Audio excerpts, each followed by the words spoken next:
저는 오늘 아버지의 장례식을 치렀습니다. 71세. 평생을 우리 가족을 위해 사셨던 분이었죠. 그런데 영정 사진 앞에서 형제들과 마주 앉았을 때 저는 깨달았습니다. 우리는 아버지에 대해 아무것도 몰랐다는 걸요. 아버지는 돌아가시기 전날 밤 저를 병실로 불렀습니다. 막내야, 이것만은 꼭 전해다오. 떨리는 손으로 낡은 봉투 하나를 건네셨죠. 내가 죽고 나면 다들 모여있을 때 열어봐라. 그 순간 아버지의 눈빛이 너무 슬퍼 보였습니다. 무언가 말씀하고 싶으신 것 같았는데 끝내 입을 다무셨죠. 다음 날 새벽 아버지는 조용히 눈을 감으셨습니다. 장례식장에는 정말 많은 분들이 오셨습니다. 동네 어르신들, 아버지 직장 동료들, 심지어 30년 전 아버지가 일하시던 공장 사람들까지 다들 좋은 분이셨는데 하며 눈물을 흘렸습니다. 그런데 이상했습니다. 정작 우리 자식들은 아버지에 대해 할 말이 별로 없었거든요. 그저 열심히 사셨어요. 가족을 위해 희생하셨어요. 같은 뻔한 말뿐이었습니다. 3일장을 치르고 마지막 날 밤. 형제들이 다 모였을 때 저는 그 봉투를 꺼냈습니다. 형과 누나 그리고 어머니까지. 네 식구가 둘러앉았죠. 봉투를 뜯는 제 손이 떨렸습니다. 그 안에 들어있던 건 편지 한 장이었습니다. 아버지의 삐뚤삐뚤한 글씨로 가득 찬. 저는 떨리는 목소리로 읽기 시작했습니다. 하지만 첫 문장을 읽는 순간 우리 모두는 얼어붙었습니다. 그리고 이후 밝혀진 진실은 50년간 함께 살았던 우리 가족 모두를 완전히 무너뜨렸습니다. 제 이름은 김민수입니다. 올해 43. 서울에서 작은 회사를 다니는 평범한 직장인이죠. 저희 집은 전형적인 60년대생 가정이었습니다. 아버지 김태식, 어머니 이순자. 그 아래로 큰형 민호, 누나 민정, 그리고 막내인 저까지. 5 식구였죠. 아버지는 제가 기억하는 한 늘 조용하신 분이었습니다. 말수가 적고 표현도 서툴렀죠. 칭찬 한마디 들어본 기억이 없어요. 대신 공부해라, 밥 먹어라, 일찍 자라 같은 말씀만 하셨죠. 어렸을 때 저는 아버지가 무섭기만 했습니다. 학교에서 돌아오면 늘 방에만 계셨거든요. 술을 드시는 것도 아니고 TV를 보는 것도 아니고 그냥 앉아 계셨어요. 창밖을 보면서. 아빠는 왜 저래? 어느 날 어머니께 물었습니다. 아버지가 힘드셔서 그래. 넌 조용히 있어. 힘들다는 게 뭔지 그땐 몰랐죠. 아버지는 평생 공장에서 일하셨습니다. 정확히는 자동차 부품 공장. 매일 아침 6시에 나가셨다가 밤 8시에 들어오셨어요. 주말에도 일하시는 날이 많았죠. 아버지는 우리 때문에 고생하시는 거야. 어머니는 늘 그렇게 말씀하셨습니다. 너희들 학교 보내느라 밥 먹이느라 평생을 일하시는 거야. 그러니까 절대 아버지 속 썩이면 안 돼. 그 말이 저희를 짓눌렀습니다. 큰형 민호는 일찍부터 철이 들었습니다. 공부도 잘했고 말썽도 안 부렸죠. 서울대까진 못 갔지만 지방 국립대를 나와서 은행에 취직했어요. 아버지는 형 졸업식 날 처음으로 웃으셨던 것 같아요. 누나 민정은 좀 달랐습니다. 공부는 형만큼은 아니었지만 착했죠. 고등학교만 나오고 바로 회사에 취직했어요. 나는 빨리 돈 벌어서 동생들 학교 보내고 싶어. 그게 누나 말이었습니다. 그리고 저 막내 민수. 저는 솔직히 말하면 좀 삐뚤어진 아이였습니다. 왜 우리 아빠는 다른 아빠들처럼 안 해줘? 초등학교 때부터 그런 생각을 했어요. 친구들 아빠는 운동회에 와서 같이 뛰고 생일에는 케이크도 사주고 주말에는 놀이공원도 가는데 우리 아버지는 그런 거 한 번도 없었거든요. 생일? 그냥 지나갔어요. 운동회? 못 오셨죠? 학교 공개 수업? 어머니만 오셨어요. 아버지가 바쁘셔서 그래. 이해해라. 어머니는 늘 그 말뿐이었습니다. 중학교 때였나요? 반에서 제일 부잣집 애가 새 자전거를 타고 왔어요. 멋진 산악자전거. 저도 갖고 싶었죠. 아빠, 나도 자전거 사줘. 돈이 어딨냐? 형이랑 누나는 사줬잖아. 그때랑 지금이랑 다르다. 뭐가 달라? 맨날 그 소리만 해. 저는 소리를 질렀습니다. 그때 아버지가 처음으로 저를 때리셨어요. 볼을 한 대, 3개. 미안하다. 때리고 나서 아버지는 그렇게 말씀하셨습니다. 그런데 그 미안하다는 말이 더 화가 났어요. 왜 때려놓고 미안하냐고. 왜 사주지도 않으면서 미안하냐고. 그날 이후로 저는 아버지와 거의 말을 안 했습니다. 고등학교는 겨우 졸업했고 대학은 지방 사립대로 갔어요. 아버지는 등록금을 대주셨지만 용돈은 안 주셨죠. 알바해서 벌었어라. 전 그게 서러웠습니다. 다른 애들은 부모가 다 대주는데 저만 편의점 알바하고 배달 알바하고 명절 때나 집에 갔죠. 군대 갔다 와서 복학하고 졸업하고 취직하고 28배 결혼했습니다. 맞선으로 만난 아내 지혜와 결혼식 날도 아버지는 표정이 없으셨어요. 축의금을 주시면서 잘 살아라 딱 그 한마디. 저는 속으로 생각했죠. 역시 우리 아버지는 정이 없구나. 결혼하고 10년. 저희 부부는 서울에서 부모님은 경기도 작은 도시에서 사셨어요. 명절에나 내려갔죠. 아이도 없었고 솔직히 자주 갈 이유가 없었어요. 가끔 어머니가 전화하셨어요. 민수야, 아버지가 요즘 많이 안 좋으셔. 네. 병원은 가보셨어요? 가보셨는데 늙어서 그런 거래. 너 바쁘지? 괜찮아, 형이 오면 돼. 항상 그런 식이었습니다. 괜찮다고. 바쁘면 안 와도 된다고. 그렇게 2년이 지났습니다. 그리고 올해 3월 어머니한테 전화가 왔어요. 민수야, 아버지가 큰 병원에 입원하셨어. 빨리 와봐. 심장이 철렁했습니다. 무슨 일이에요? 췌장암이래. 말기. 전화를 끊고 바로 차를 몰았습니다. 고속도로를 달리는 내내 손이 떨렸죠. 췌장암? 말기. 그게 무슨 소리야? 병원에 도착했을 때 형과 누나가 먼저 와 있었습니다. 셋이 복도에 서서 아무 말도 못했어요. 얼마나 남으셨대?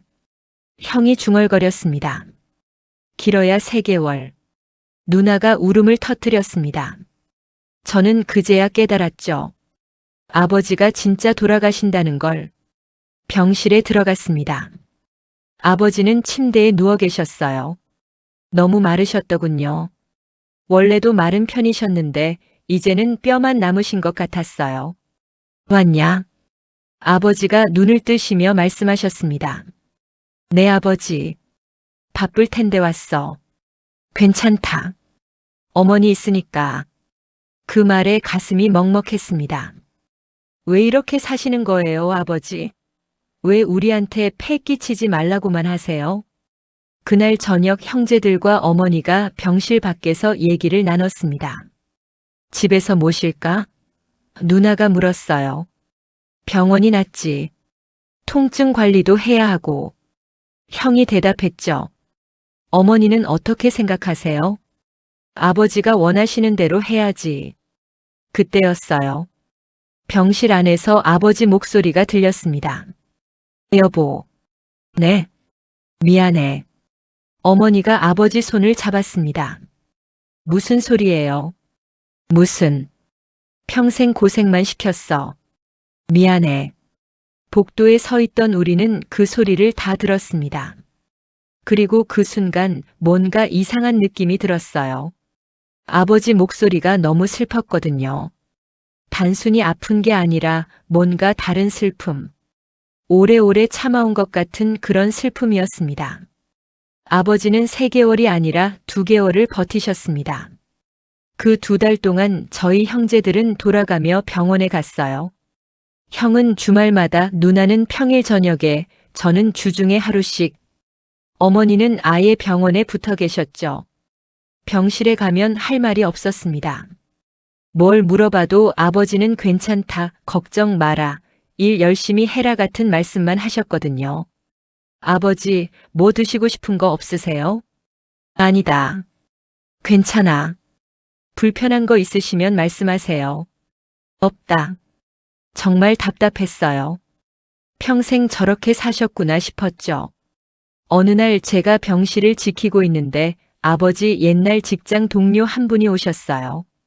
60대 후반쯤 되어 보이는 남자분. 민수 씨 맞죠? 전 이철수라고 합니다. 아버님이랑 같은 공장에서 일했어요. 아, 네. 감사합니다. 아버님 정말 좋은 분이셨는데 이렇게 되시다니. 그분은 한참을 아버지를 보시다가 제게 물었어요. 아버님이 젊으셨을 때 얘기 들으셨어요? 아니요. 잘 모릅니다. 아, 그러시구나. 아버님은 말씀이 없으시니까 근데 정말 대단한 분이셨어요. 공장에서 제일 성실하셨고 누가 힘들면 먼저 도와주시고 그러셨어요? 네. 그리고 이철수 씨가 잠시 망설이다가 말했습니다. 한 번은 후배가 기계에 손이 끼었을 때 아버님이 그 기계를 맨손으로 들어올리셔서 구하신 적도 있어요. 그때 아버님 손이 많이 다치셨는데 그 후배는 살았죠. 지금도 그 사람이 아버님한테 감사해하고 있어요. 아버님은 그런 걸 절대 집에 말씀 안 하셨을 거예요. 자랑 같은 거 싫어하시니까. 이철수 씨는 그렇게 말하고 가셨습니다. 저는 그제야 아버지 손을 자세히 봤어요. 굵고 거칠고 흉터투성이. 평생 일만 하신 손이었죠. 아버지가 이렇게까지 일하신 거였구나. 그날 저녁 형과 누나가 왔을 때 그 얘기를 했어요. 아버지가 공장에서 사람 구하신 적도 있대. 손 다치면서. 진짜? 근데 우리한테는 한 번도 말씀 안 하셨잖아. 셋이 침묵했습니다. 우리가 아버지에 대해 아는 게 뭐가 있지? 형이 중얼거렸어요.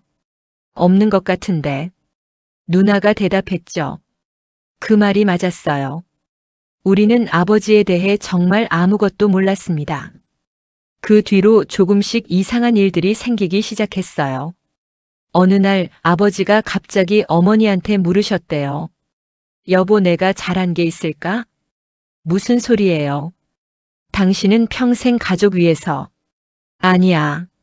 난 남편으로서도 아버지로서도 아무것도 못 해줬어. 그게 무슨 말이에요? 당신 덕분에 우리가 다 잘 살았잖아요. 그랬으면 좋겠다. 어머니는 그 대화를 우리한테 전해주면서 울었어요. 아버지가 왜 저런 말씀을 하실까? 무슨 일 있는 거 아닐까? 어머니, 아버지 힘드시니까 그러시는 거예요. 형이 달랬지만 저는 뭔가 찝찝했습니다. 왜 아버지는 자꾸 미안하다 못해줬다는 말만 하시는 걸까? 그리고 일주일 뒤 더 이상한 일이 있었어요. 제가 병실에 갔을 때 아버지가 갑자기 말씀하셨습니다. 민수야. 내 아버지. 너 나한테 화났지? 예. 어렸을 때부터 내가 잘 못해줘서 자전거도 안 사주고 용돈도 안 주고 너 많이 서러웠지? 가슴이 덜컥 내려앉았어요. 아니에요, 아버지. 그런 거. 아니야. 너 표정 보면 알아. 나한테 실망했어. 다른 아빠들은 다 잘해주는데 나만 못해줬으니까. 미안하다. 아버지 눈에 눈물이 고였습니다. 나도 다 해주고 싶었어. 자전거도 사주고 용돈도 주고 좋은 데도 데려가고. 근데 난 할 수가 없었어. 아버지, 내가 무능해서, 돈을 못 벌어서, 너희한테 정말 미안해. 그 순간 저는 울컥했어요. 왜냐하면 아버지가 평생 그걸 짊어지고 사셨다는 게 보였거든요. 우리한테 잘 못해준 것에 대한 죄책감을. 아버지, 아니에요. 저는 하고 싶은 말이 많았는데 입이 안 떨어졌어요. 그냥 아버지 손을 잡았습니다. 거칠고 차갑고 마른 손을. 아버지는 눈을 감으셨어요. 그리고 작게 말씀하셨죠. 막내야, 아버지가 죽고 나면 너희들끼리 잘 지내라. 서로 미워하지 말고. 무슨 그런 말씀을. 형이랑 누나는 다 알 거야. 근데 너는 막내니까 모를 수도 있어서. 뭘요? 나중에 알게 될 거다. 아버지는 더 이상 말씀하지 않으셨어요. 그날 밤 집에 돌아와서도 그 말이 계속 맴돌았습니다. 나중에 알게 될 거다. 뭘 알게 된다는 거죠? 며칠 뒤 저는 형한테 물어봤어요. 형, 아버지가 이상한 말씀 하시던데. 무슨? 나중에 알게 될 거라고. 형이랑 누나는 안다고. 형 얼굴이 굳었습니다. 아버지가 그런 말씀 하셨어? 응. 무슨 뜻이야? 형은 한참을 말이 없더니 한숨을 쉬었어요. 민수야, 그냥 아버지 마지막이시니까 곁에 있어줘. 알겠지? 형, 뭔데? 나만 모르는 게 뭐가 있어? 아니야. 아무것도 아니야. 하지만 형 표정은 아무것도 아닌 게 아니었어요. 그날 이후로 저는 불안했습니다. 가족한테 뭔가 숨겨진 게 있는 것 같았어요. 그리고 그게 아버지와 관련이 있다는 걸 느꼈죠. 5월 중순 아버지 상태가 급격히 나빠지셨어요. 의사 선생님이 말했습니다. 이제 며칠 안 남으셨을 것 같습니다. 우리는 모두 병원으로 갔어요. 형, 누나, 저, 그리고 어머니. 네 식구가 병실을 지켰죠. 아버지는 거의 의식이 없었어요. 가끔 눈을 뜨시고 우리를 보시고 다시 눈을 감으셨죠. 아버지. 누나가 울면서 불렀어요. 괜찮아, 너희들 다 잘 컸어, 난 행복했어. 아버지가 중얼거렸습니다. 그리고 그날 밤 아버지가 저를 불렀어요. 막내야.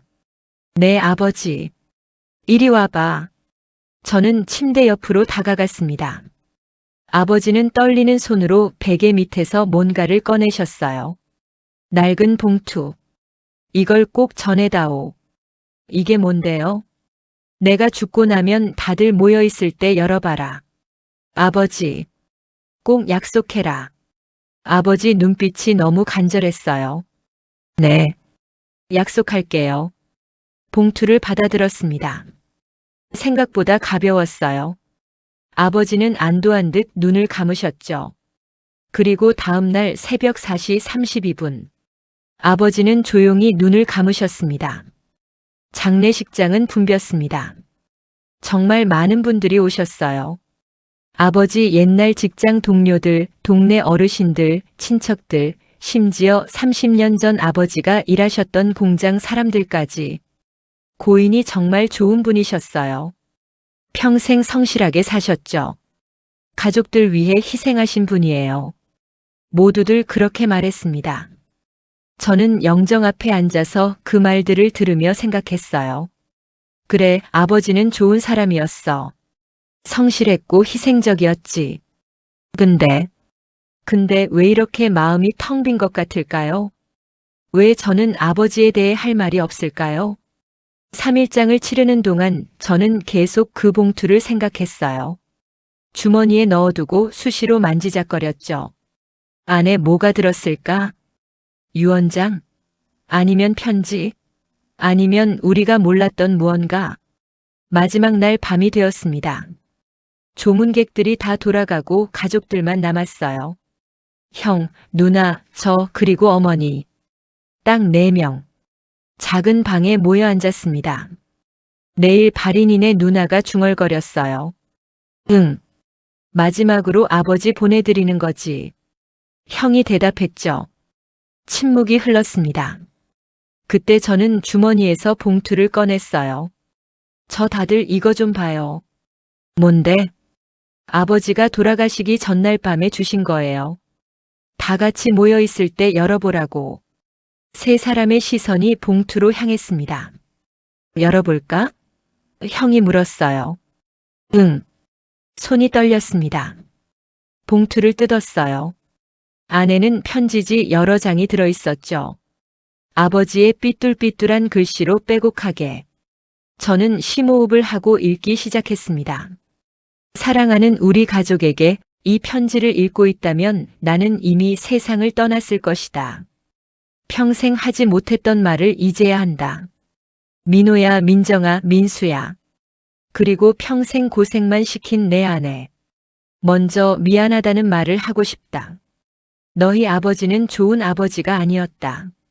자전거도 못 사주고 용돈도 제대로 못 주고 놀이공원도 못 데려가고 생일 케이크도 제대로 못 사주고 졸업식도 많이 빠지고 너희가 원하는 걸 해줄 수 없었던 무능한 아버지였다. 제 목소리가 떨렸습니다. 하지만 계속 읽었어요. 하지만 너희는 알아야 한다. 왜 아버지가 그랬는지, 왜 돈이 없었는지, 왜 평생 힘들게 살았는지. 민호야, 너는 어렴풋이 알고 있을 것이다. 민정아, 너도 조금은 눈치챘을 것이다. 하지만 막내 민수는 모를 것이다. 그래서 이제 말한다. 아버지에게는 동생이 하나 있었다. 저는 읽다가 멈췄어요. 동생? 형을 봤습니다. 형은 고개를 숙이고 있었어요. 형, 이게 무슨 소리야? 계속 읽어봐. 저는 다시 편지를 받습니다. 내 동생 태호. 나보다 3살 어렸다. 똑똑하고 밝고 착한 아이였지. 어렸을 때부터 공부를 정말 잘했어. 형인 나보다 훨씬 머리가 좋았지. 우리 부모님은 가난했다. 형제 둘 다 학교 보낼 형편이 안 됐어. 그래서 결정했다. 둘 중 한 명만 공부시키자고. 당연히 동생이었다. 공부를 더 잘했으니까. 나는 중학교만 졸업하고 공장에 취직했다. 16살 때부터 일했지. 동생 학비 대려고. 태호는 고등학교를 나오고 대학에도 갔다. 서울대학교, 공과대학. 우리 집안에서 처음으로 대학 간 사람이었어. 얼마나 자랑스러웠는지 모른다. 나는 그때 22살. 공장에서 밤낮으로 일하면서 동생 학비를 댔지. 부모님도 도와드리고 힘들었지만 행복했다. 동생이 잘 되는 게 내 기쁨이었으니까. 저는 숨이 막혔어요. 아버지한테 동생이 있었다고요? 서울대를 나온. 그런데 동생이 대학교 3학년 때였다. 교통사고가 났어. 술 마신 차가 인도로 돌진했고 그 자리에 동생이 있었지. 병원으로 실려갔을 때 이미 늦었어. 뇌사 상태. 의사는 말했다. 깨어날 가능성이 거의 없다고. 일주일을 기다렸다. 2주일을 기다렸다. 하지만 동생은 눈을 뜨지 못했어. 그리고 한 달 뒤, 동생은 세상을 떠났다. 21살. 꽃다운 나이에. 누나가 손으로 입을 막았어요. 눈물이 주르륵 흘렀죠. 어머니도 울고 계셨어요. 저는 떨리는 손으로 계속 읽었습니다. 그날 이후로 나는 무너졌다. 평생 일해서 동생 공부시켰는데 그게 다 물거품이 된 거야. 동생은 죽었고 나는 남았어. 아무것도 배우지 못한 공장 노동자인 나만. 그때부터 나는 생각했어. 내가 죽었어야 했는데 왜 동생이 죽고 나는 살았을까? 내가 대신 죽었으면 동생은 훌륭한 사람이 됐을 텐데. 그 생각이 평생 나를 괴롭혔다. 죄책감. 살아남은 자의 죄책감. 그래서 나는 웃을 수가 없었어. 행복할 자격이 없다고 생각했으니까. 동생은 죽었는데 내가 웃으면 안 된다고. 동생은 아무것도 못 누렸는데 내가 즐기면 안 된다고. 그렇게 살았다. 가슴이 무너졌어요. 아버지가 평생 그런 죄책감을 안고 사셨다니. 그래서 표정이 없었던 거예요. 그래서 늘 슬퍼 보였던 거예요. 그리고 너희가 태어났다. 민호, 민정, 민수. 너희를 보면서 나는 생각했어. 이 아이들한테만큼은 잘해줘야지. 동생 목까지 행복하게 해줘야지. 하지만 나는 할 수가 없었어. 왜냐하면 동생 사고 치료비로 빚을 졌거든. 어마어마한 돈이었어. 일주일간 중환자실, 각종 검사, 장례비까지. 그 빚을 갚는데 20년이 걸렸다. 20년. 너희가 태어나서 자라는 동안 나는 매달 빚을 갚았어. 그래서 너희한테 용돈을 못 줬어. 자전거를 못 사줬어. 케이크를 못 사줬어. 놀이공원을 못 데려갔어. 다 빚 때문이었어. 너희한테 쓸 돈이 없었던 거야. 미안하다. 정말 미안하다. 저는 울음을 터뜨렸습니다. 아버지, 아버지. 옆에서 형도 울고 누나도 울고 어머니도 울고 계셨어요. 특히 막내 민수에게. 너한테 제일 미안하다. 너는 막내라서 형이랑 누나보다 더 못 받았어. 형이 고등학생일 때는 그래도 빚이 조금 줄어서 등록금을 댈 수 있었는데 내가 고등학생일 때는 또 다른 일이 생겨서 내 할아버지, 그러니까 나의 아버지가 쓰러지셨거든. 그 병원비까지 내야 했어. 그래서 내 용돈을 못 줬어. 자전거도 못 사줬고. 너 많이 서러웠지? 아버지를 미워했지? 미워해도 괜찮아. 나도 나를 미워했으니까. 하지만 알아줘. 아버지는 너를 사랑했어. 너희 셋을 다 사랑했어. 표현을 못했을 뿐이야. 웃는 법을 잊어버렸을 뿐이야. 행복해지는 법을 몰랐을 뿐이야. 편지는 마지막 페이지로 넘어갔습니다. 마지막으로. 내가 죽으면 장롱 위 상자를 열어봐라. 거기에 통장 하나가 있을 거야. 많지는 않지만 조금 모아뒀어. 빚을 다 갚고 나서부터 조금씩 저축한 거야. 너희 셋이서 나눠 가져라. 그걸로 내가 갖고 싶었던 걸 사. 늦었지만, 정말 늦었지만, 그게 아버지가 줄 수 있는 전부다. 그리고 부탁이 있다. 서로 미워하지 마라. 형제끼리 싸우지 마라. 우리 집은 가난했지만 너희는 서로가 있잖아. 그게 제일 큰 재산이야. 아버지는 동생을 잃었어. 너무 아팠어. 너희는 서로를 잃지 마라. 마지막으로. 사랑한다. 평생 말 못했던 그 말. 사랑한다. 민호야, 민정아, 민수야. 그리고 여보. 평생 고마웠어. 행복하게 살아줘. 아버지는 이제 편히 쉴게. 마이너스 아버지 김태식. 편지를 다 읽고 나서 저는 바닥에 주저앉았습니다. 형도 누나도 어머니도 네 사람 모두 한참을 울었어요. 아무 말도 할 수 없었어요. 그냥 울기만 했습니다. 아버지가 평생 짊어진 무게가 보였습니다. 동생을 잃은 슬픔, 빚을 갚아야 하는 압박, 자식들한테 잘해주지 못하는 죄책감, 그 모든 게 아버지 어깨를 짓눌렀던 거예요. 그래서 웃지 못하셨던 거예요. 그래서 늘 창밖만 보고 계셨던 거예요. 형, 우리가 너무 몰랐어. 제가 울먹이며 말했습니다. 응, 나도 몰랐어. 이 정도일 줄은. 형도 눈물을 닦았어요. 아버지 왜 말씀 안 하셨어요? 누나가 흐느꼈어요. 어머니는 아무 말씀도 못 하시고 그냥 편지를 꼭 안고 오셨습니다. 그날 밤 우리는 장롱 위 상자를 열었어요. 거기에 통장이 하나 있었습니다. 잔액 3,200만 원. 아버지가 15년 동안 모으신 돈이었어요. 한 달에 얼마나 모으신 걸까요? 한 달에 겨우 15만 원, 20만 원? 그 작은 돈을 하나하나 모아서 3,200만 원을 만드신 거예요.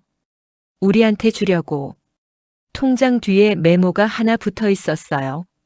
민호 천민정 천민수 1,200. 막내인 저한테 200만 원을 더 주신 거예요. 제일 못해줬다고 생각하셨으니까. 그 순간 저는 무릎을 꿇고 바닥에 엎드렸습니다. 아버지 죄송해요. 제가 잘못했어요. 울부짖었어요. 왜 진작 물어보지 못했을까? 왜 이해하려고 하지 않았을까? 왜 아버지를 원망만 했을까? 모든 게 후회였습니다. 다음 날 아침 발인 날이었습니다. 우리는 아버지 관 앞에 섰어요. 눈이 퉁퉁 부은 채로. 영정 사진 속 아버지는 여전히 표정이 없으셨어요. 하지만 이제 저는 알았어요. 그 표정 뒤에 숨겨진 슬픔을. 평생 짊어진 무게를. 아버지, 이제 편히 쉬세요. 형이 관에 손을 얹으며 말했습니다. 다 용서해요.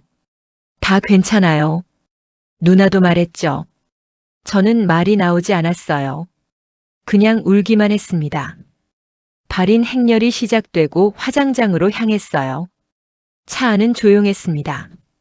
모두 각자의 생각에 잠겨 있었죠. 저는 창밖을 보면서 생각했어요. 아버지가 평생 바라본 창밖 풍경도 이랬을까? 쓸쓸하고 외롭고 아무도 이해해주지 않는. 화장장에 도착했습니다. 마지막 작별 시간. 관 뚜껑이 열렸고 아버지 얼굴을 마지막으로 봤어요. 너무 평온해 보이셨어요. 아버지. 저는 아버지 손을 잡았습니다. 여전히 차갑고 거칠고 굳은 살투성이. 제가 철이 없었어요. 아버지 마음을 몰랐어요. 정말 죄송해요. 눈물이 뚝뚝 떨어졌어요. 자전거 그거 정말 갖고 싶었는데 지금 생각하면 별거 아니었어요. 아버지가 얼마나 힘드셨는지 알았으면 그런 거 안 달라고 했을 텐데. 옆에서 형이 제 어깨를 잡았어요. 민수야, 아버지는 알고 계셔. 이제 그만. 형, 우리가 너무 몰랐어요. 너무. 나도 알아. 나도 똑같아. 형도 울고 있었어요. 관 뚜껑이 닫혔습니다. 그리고 화장이 시작됐죠. 1시간 뒤. 아버지는 작은 항아리에 담겨 나오셨어요. 77년의 삶이 그 작은 항아리 안에. 우리는 아버지를 모시고 납골당으로 향했습니다. 납골당 앞에서 어머니가 말씀하셨어요. 태호 삼촌도 여기 계셔. 아버지, 바로 옆에 모실게. 태호 삼촌도 여기 계세요? 응. 아버지가 평생 관리하셨어. 한 달에 한 번씩 오셔서 찾아뵙고. 우리는 몰랐어요. 아버지가 돌아가신 동생 곁을 평생 지켰다는 걸. 납골당 안으로 들어갔습니다. 한쪽 벽면에 김태호라는 이름이 보였어요. 그리고 그 옆에 빈자리가 하나. 거기에 아버지를 모셨습니다. 김태식 1948-2025. 아버지와 삼촌이 나란히 계시게 됐어요. 아버지, 이제 동생이랑 함께 계시네요. 형이 중얼거렸어요. 그래, 이제 편하시겠다. 누나가 대답했죠. 우리는 한참을 그 자리에 서 있었습니다. 집으로 돌아오는 길. 차 안은 여전히 조용했어요. 하지만 조금 다른 침묵이었어요. 후회와 슬픔 그리고 뒤늦은 이해로 가득 찬. 집에 도착해서 형제들이 거실에 모였습니다. 통장과 편지를 가운데 놓고 이 돈 어떻게 할까? 형이 물었어요. 아버지 말씀대로 나눠 가지는 게 누나가 말했죠. 저는 고개를 저었습니다. 저는 못 받겠어요. 왜? 전 아버지한테 너무 못했어요. 원망만 하고 이해하려고 하지도 않고. 그런데 이 돈을 받을 자격이 없어요. 민수야. 형이랑 누나가 가지세요. 저는 괜찮아요. 형이 제 손을 잡았어요. 아버지는 내가 받길 원하셨어. 그리고 우리도 마찬가지야. 우리도 아버지한테 잘못했어. 다를 게 없어. 민수야, 이건 아버지의 마지막 선물이야. 거절하지 마. 누나도 고개를 끄덕였어요. 아버지가 평생 모신 거야. 우리한테 주고 싶어서. 받아줘야 해. 저는 한참을 망설이다가 고개를 끄덕였습니다. 네. 그날 저녁 집에 돌아와서 아내 지혜에게 모든 걸 얘기했어요. 아버지의 편지, 돌아가신 삼촌 이야기, 20년간의 빚, 모든 것. 지혜는 눈물을 흘리며 들었습니다. 당신 아버지 정말 대단한 분이셨네요. 응. 그런데 난 그걸 몰랐어. 이제라도 알게 된 거잖아요. 너무 늦었어. 아버지가 돌아가시고 나서야 알았으니까. 지혜가 내 손을 잡았어요. 당신 잘못이 아니에요. 아버지가 말씀 안 하셨으니까. 그리고 이제라도 이해하게 됐잖아요. 그게 중요한 거예요. 아버지는 당신이 이해해 주길 바라셨을 거예요. 그래서 편지를 남기신 거고. 그 말이 맞았어요. 아버지는 우리가 알아주길 바라셨던 거예요. 왜 그렇게 사셨는지, 왜 표현하지 못하셨는지, 왜 미안해 하셨는지. 며칠 뒤 저는 형과 누나를 다시 만났어요. 우리 아버지 무덤에 자주 가자. 형이 말했습니다. 그리고 태호 삼촌도 찾아뵙고. 응. 한 달에 한 번씩이라도. 누나가 대답했죠. 아버지가 평생 하셨던 것처럼. 제가 말했어요. 그래. 아버지처럼. 우리는 약속했습니다. 아버지가 평생 동생을 잊지 않으셨던 것처럼 우리도 아버지를 잊지 않기로. 그리고 한 가지 더. 형, 우리 자주 보자. 제가 말했어요. 응.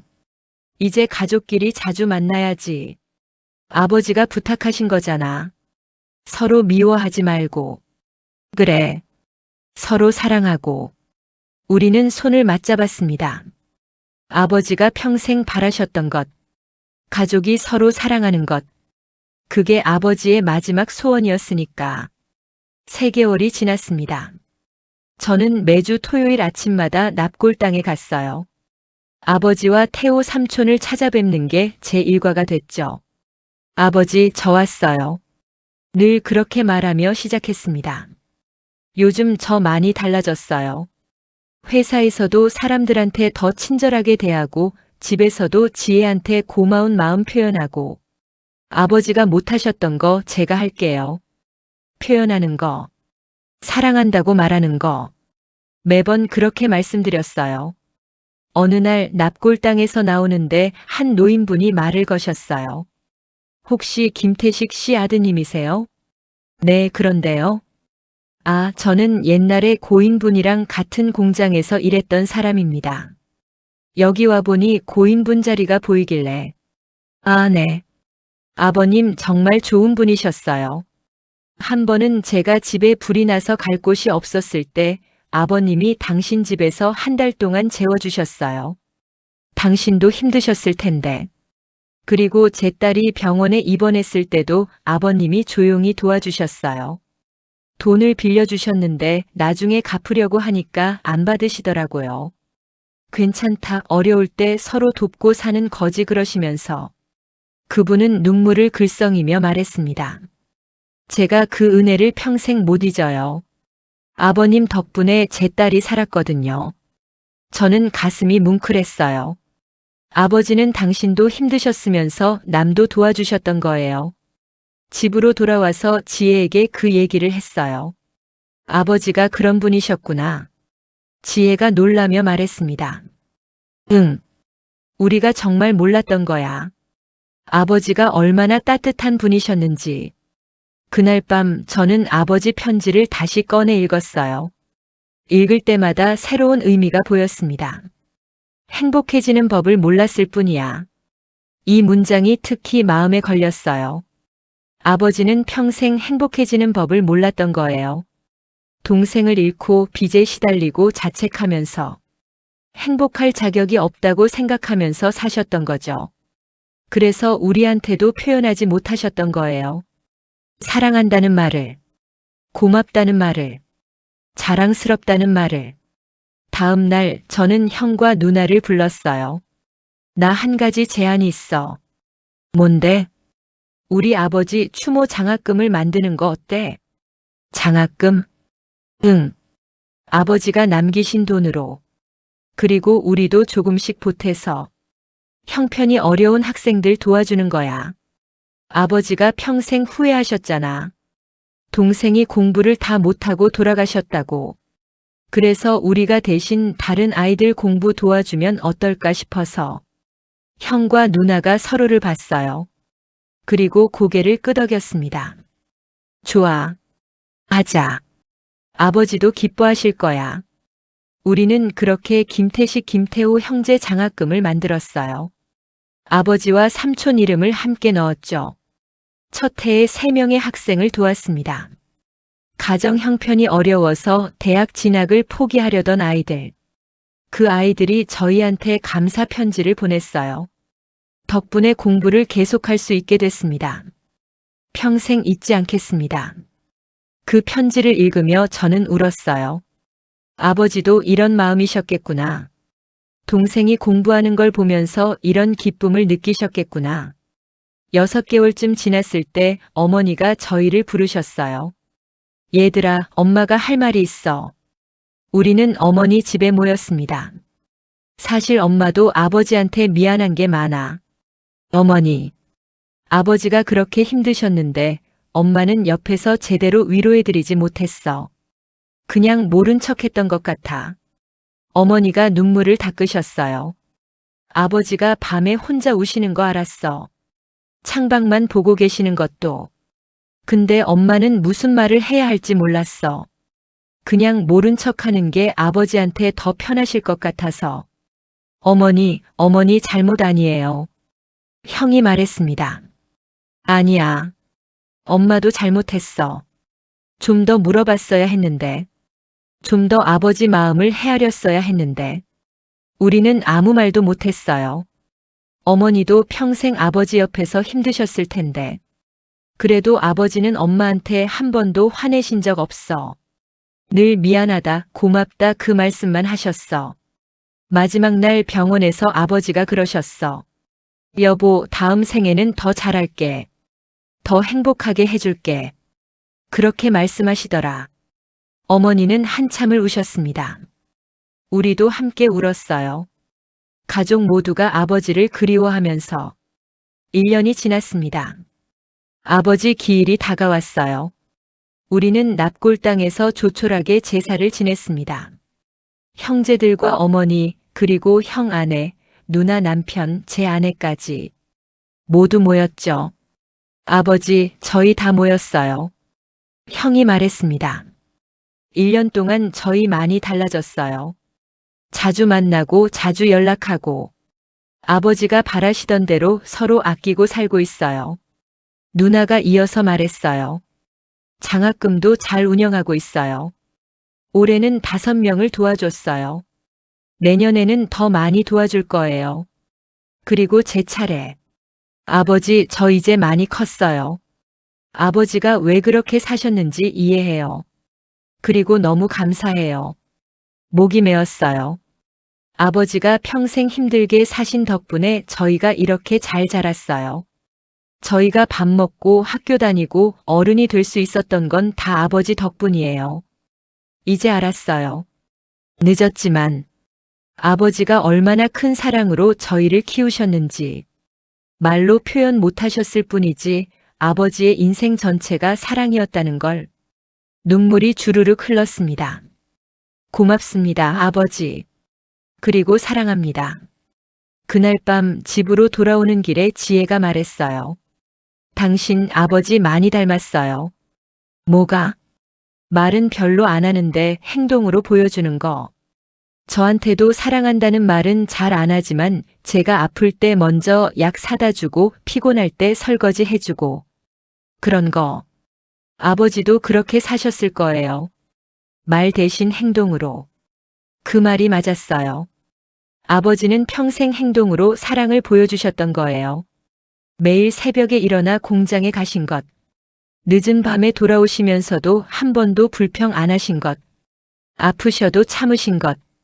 우리 학교 등록금을 빠짐없이 대주신 것. 그 모든 게 사랑이었던 거죠. 2년째 되는 해 저희 집에 큰 변화가 생겼어요. 지혜가 임신을 했습니다. 결혼 10년 만에 찾아온 아이. 우리는 너무 기뻤어요. 아버지, 이제 손주 보시게 됐어요. 납골 땅에 가서 말씀드렸습니다. 늦었지만 아버지 손주가 태어날 거예요. 아들인지 딸인지는 모르겠지만 아버지 이름을 넣어서 지을게요. 그리고 몇 달 뒤 딸이 태어났습니다. 이름은 김서태. 아버지의 태자를 넣었어요. 서태야, 이게 증조할아버지야. 아이를 안고 납골 땅에 갔습니다. 할아버지, 서태 데리고 왔어요. 우리 딸이에요. 아이는 영정 사진을 보며 깔깔 웃었어요. 그 순간 제 눈에서 눈물이 또 흘렀습니다. 아버지가 이 아이를 보셨으면 얼마나 좋아하셨을까. 서태야, 할아버지는 정말 대단한 분이셨어. 평생 가족을 위해 사셨어. 말은 없으셨지만 행동으로 사랑을 보여주셨어. 너도 커서 할아버지처럼 되렴. 사랑을 표현하는 방법은 다를 수 있지만 진심은 언제나 전해진다는 걸 기억해. 아이는 알아듣지 못했겠지만 저는 계속 말했어요. 할아버지는 행복해지는 법을 몰랐대. 근데 할아버지가 몰랐던 건 하나 더 있어. 할아버지가 이미 충분히 훌륭했다는 거. 우리가 할아버지를 자랑스러워 한다는 거. 집으로 돌아와서 그날 밤 저는 일기를 썼어요. 아버지가 돌아가신 후 시작한 일기. 아버지, 오늘 서태를 데리고 다녀왔습니다. 아이가 아버지를 보고 웃었어요. 저도 웃었습니다. 예전엔 아버지 앞에서 웃은 기억이 별로 없는데 이제는 웃을 수 있어요. 아버지도 이제 웃으실 수 있겠죠? 동생이랑 함께 계시니까. 빚도 다 갚으셨고, 저희도 다 잘 크고, 이제 편히 쉬셔도 돼요. 아버지가 평생 참았던 행복, 이제 누리세요. 저희는 괜찮아요. 아버지가 남겨주신 사랑으로 잘 살고 있어요. 고맙습니다, 아버지. 그리고 사랑합니다. 3년이 지났습니다. 서태는 벌써 3살이 됐어요. 말도 제법 하고 걷기도 잘하고. 아빠, 할바지 보러 가자. 아이가 제 손을 잡고 말합니다. 그래, 가자. 우리는 매달 아버지를 찾아뵙습니다. 서태도 이제 할아버지가 누구신지 알아요. 할바지 나왔어요. 아이가 영정 사진을 보며 인사해요. 오늘 유치원에서 칭찬받았어요. 제가 대신 말해줍니다. 아버지, 서태가 유치원에서 착하다고 칭찬받았대요. 아버지 닮아서 그런 것 같아요. 그리고 지난주에는 또 하나의 기적이 있었어요. 장학금을 받았던 학생 중 한 명이 저희를 찾아왔습니다. 안녕하세요. 저 기억하세요? 3년 전에 장학금 받았던 학생이에요. 아, 네. 기억해요. 대학 졸업했어요. 그리고 취직도 했어요. 좋은 회사에. 축하합니다. 다 은혜 덕분이에요.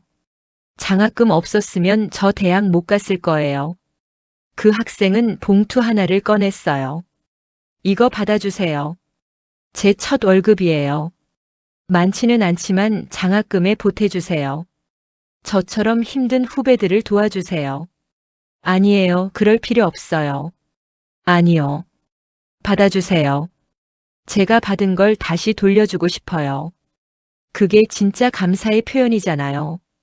저는 그 봉투를 받았습니다. 그리고 납골당에 가서 아버지께 말씀드렸어요. 아버지가 시작하신 선한 영향력이 이어지고 있어요. 아버지가 뿌린 씨앗이 자라고 있어요. 아버지는 평생 표현하지 못하셨지만 아버지의 사랑은 이렇게 계속 퍼져나가고 있어요. 그날 저녁 가족 단톡방에 글을 올렸어요. 형, 누나. 오늘 장학생이 찾아왔어. 첫 월급 기부하러. 아버지가 보셨으면 자랑스러워 하셨을 것 같아. 형이 답장했습니다. 그러게.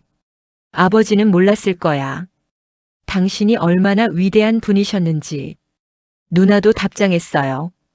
우리도 몰랐잖아. 너무 늦게 알았지만 그래도 다행이야. 이제라도 알게 돼서. 맞아요. 다행이에요. 늦었지만 이제라도 알게 돼서. 아버지가 얼마나 큰 사랑으로 저희를 키우셨는지. 그리고 그 사랑이 얼마나 깊고 무거운 것이었는지.